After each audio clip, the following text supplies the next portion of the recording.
Honestly, I love apple desserts this time of year. And when I'm pressed for time, I can always make a fall favorite, my easy apple tart. Now, this is based on the French tarte fine aux pommes, and it's just simply a thin apple tart. 5 ingredients: a sheet of puff pastry, apples, a little butter, a little sugar, and some apple jelly right at the very end. So I'm going to start by getting my apples ready. I've already peeled them, and I'll cut them in half, core them, and this is what counts. You want to thinly slice them. It's up to you if you want to use a mandolin slicer or slice them with a chef's knife. You really want to get them as thin as possible, 1/8 of an inch if you can. And just like making a traditional apple pie, you want to use a good baking apple here, something with some tartness. That could be a Granny Smith, a Crispin, a Honeycrisp, a Cortland. Wherever you live, I'm sure you've got a good tart, firm baking apple you can use. All right, now that my apples are done, I can get my puff pastry ready. It's up to you if you want to use homemade or store-bought, but the easy in this easy apple tart is using store-bought, but I make sure it's a good quality butter pastry. This already comes rolled out. If you're rolling the pastry yourself, you want to roll it to just shy of 1/4 inch thick. And then I'm going to use my springform pan that's 8 inches across. That way I can trace an 8-inch circle, just using a paring knife.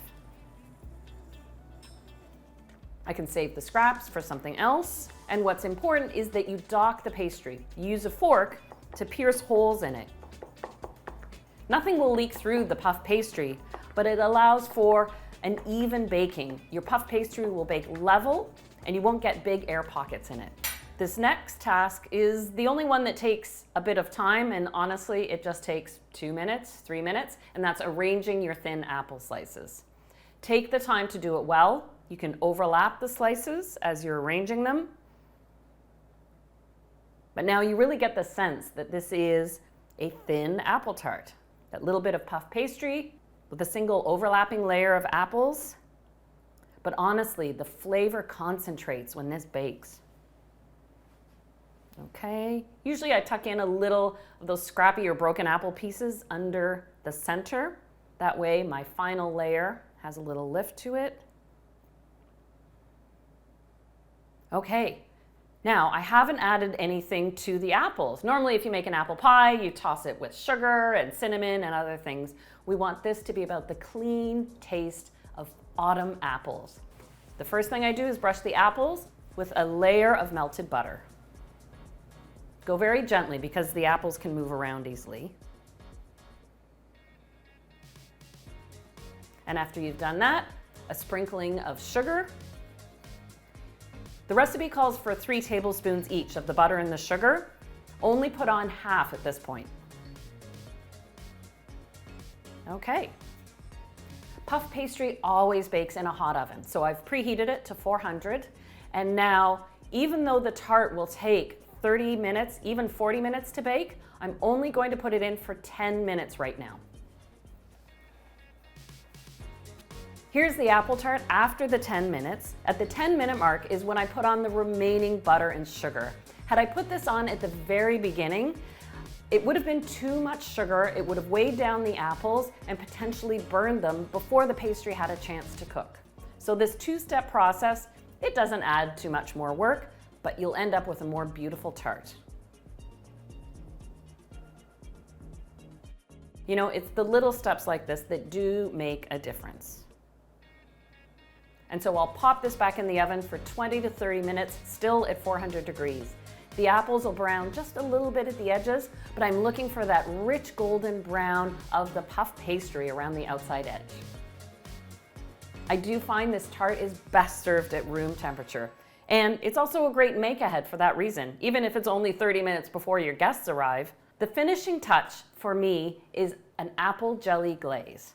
Now remember, I only put 3 tablespoons of sugar on top of the apples. And after the tart cools, the apples lose that shine. So to glaze the tart, I melt a 1/4 cup of apple jelly until it's fluid. Once it's fluid, just like basting the apples with the butter, you finish the tart with a thin coating of the jelly. Look at the shine it adds. It really brings out the color and character of the apples and the puff pastry. And it actually seals it in too, so the apples won't brown. Pastry chefs do this all the time. And if you don't want to use apple jelly, you could use apricot jam just as easily. And now this easy apple tart is ready to serve. Look at that shine. And just when I lift the tart, you can tell it's crisp all the way through. That's because it is that thin. Had I overloaded the puff pastry with too many apples, you just wouldn't get this crispness. It's absolutely beautiful. Oh, you hear that crackle of the puff pastry? Just like crisp leaves on an autumn day.